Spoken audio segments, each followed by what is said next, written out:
He asked me what I was doing. He said, I'm a London Assembly member, I'm observing what's happening in Speaker's Corner. He said, Speaker's Corner's closed. Well, that's ridiculous. Speaker's Corner's a place. It's a physical place, you know, so I'm just here. Then he started having a go at me. Jim, sorry, again, and asked him what he was doing.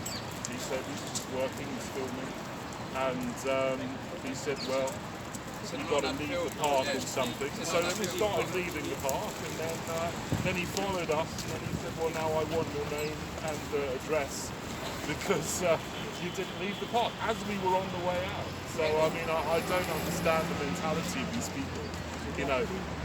Well, I mean, he didn't tell me to leave.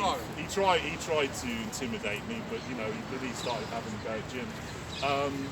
Yeah, I really can't believe this, you know, when they tell someone to leave the park, he's leaving the park, they follow him, and then they sort of throw some other thing up to harass him. I mean, this is utterly disgusting what's going on with these people. And the police are supposed to be on the side of the people, they're supposed to protect citizens. They're not supposed to harass and intimidate someone just out on his daily business, having some therapy, you know, going for a walk, filming what's going on in Speaker's Corner, which is the home of freedom, where we're supposed to be free to speak. So, you know, the same thing has happened this week as happened last week. I'm just here to observe what's going on, but there's a far heavier police presence today. I mean, there's 5 big police vans actually parked up on Speaker's Corner. There's 2 over there behind where you're filming over on Marble Arch. You know, I suppose that's to intimidate people as they walk from the station up here. There's really no need here where people are supposed to be free. So there you go. I wonder what will happen to me if I go and walk in the park again as a London Assembly member. We'll see what happens. Keep rolling, Jack.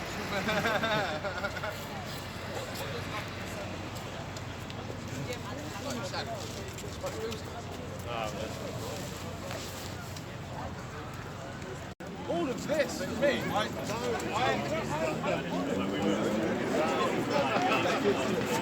these guys, they could have just got me a cake. But they've got so many of them that all turn up in person, and do you know what it is? It's the personal touch they have.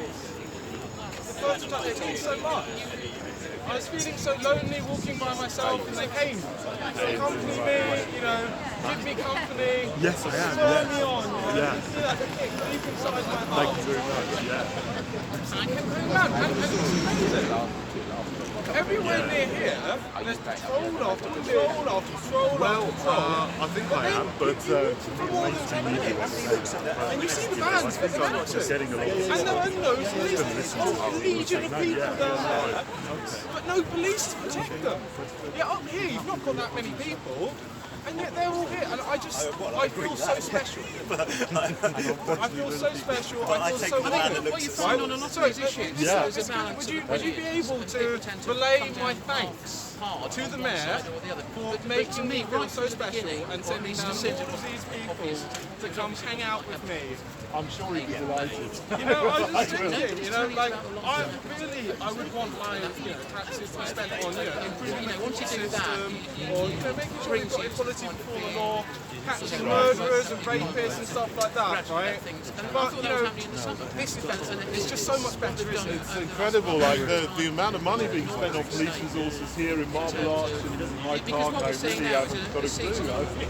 I think this money could go, you know, on so many more better things. Incredible. They could have better ventilation on the tube if everyone's dying. Like, you can see what the air's like down there, and they don't build any vents. I mean, he's had 4 years, and before that, Boris had 8 years. But how much do you think it costs for 3 vans? There's 6 vans in total. No 2 are fully staffed, and then these lot, they've been walking around. But there's 6 vans and a car. How much do you think that would cost? Well, I don't know. You'd think there was a riot going to be happening today, wouldn't you, with the number of police here? Well, put them up. I'm an elected I'll get into trouble if I start fighting. Okay, we'll leave the pugilism for another day. Yeah. Goodness me, I mean, you know, a police officer is about £200 a day, aren't they? So, you know, you've got 60 officers. Yeah. So, I think we could do it cheaper. Yeah. Quite a lot, buddy. You know, they say deep on the...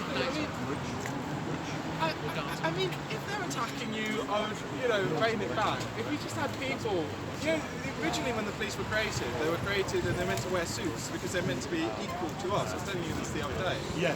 Yeah, the reason they traditionally wore blue was because it was Navy surplus. So they had all of this blue cloth. They said, okay, we'll stick them in that. And they used to carry their batons and their helmet, and they had whistles. But apart from that, they didn't have much more.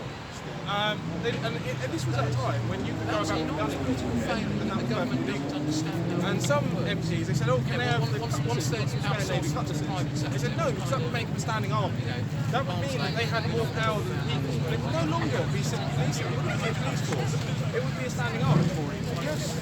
So now, they carry batons, pepper spray, tasers. These are all things that have blasters, deadly weapons or firearms that we cannot have. So now, if we were to have them, I were to have them, I'd probably be locked up for life. But they are allowed to be armed more than us.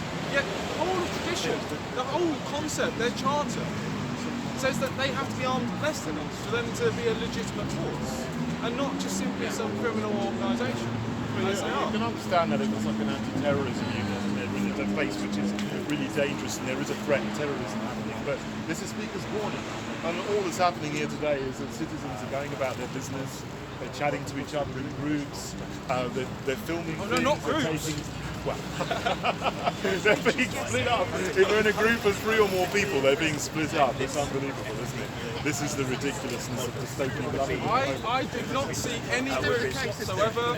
I fully disavow any people who want to hang out at the 3. You dirty, dirty, dirty, dirty spreaders. You should be ashamed of yourselves. Why don't you go and...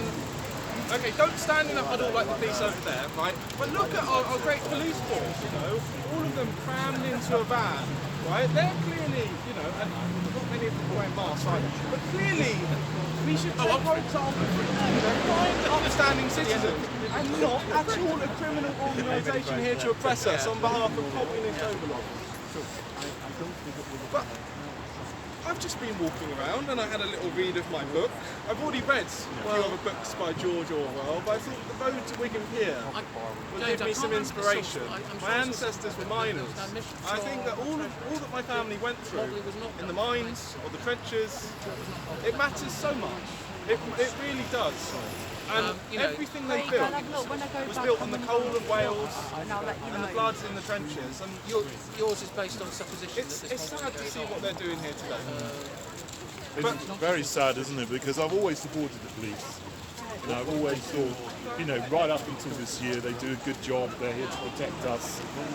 They're here to look after citizens and catch criminals. But this whole coronavirus situation, which is completely manufactured, has turned the police against the people. That's at best a very sad situation, but it's a terrible situation because we don't want to be at loggerheads with the police. We want them to be doing their real job, which is to keep us safe and to catch criminals, but not to be harassing and intimidating ordinary citizens. And that's one reason why I'm standing for mayor, because I want to get back to that. You don't mention I don't mention it ever. First time I've mentioned it today. Really won't be on 100 videos. If you were mayor now, what would you do about all this? Well, I would stop it. I wouldn't have lots of police here to intimidate citizens. There's the guy in the cycle. He's not here today. The guy who's normally here every Sunday is the officer designated to Speaker's Corner. He's built a good relationship up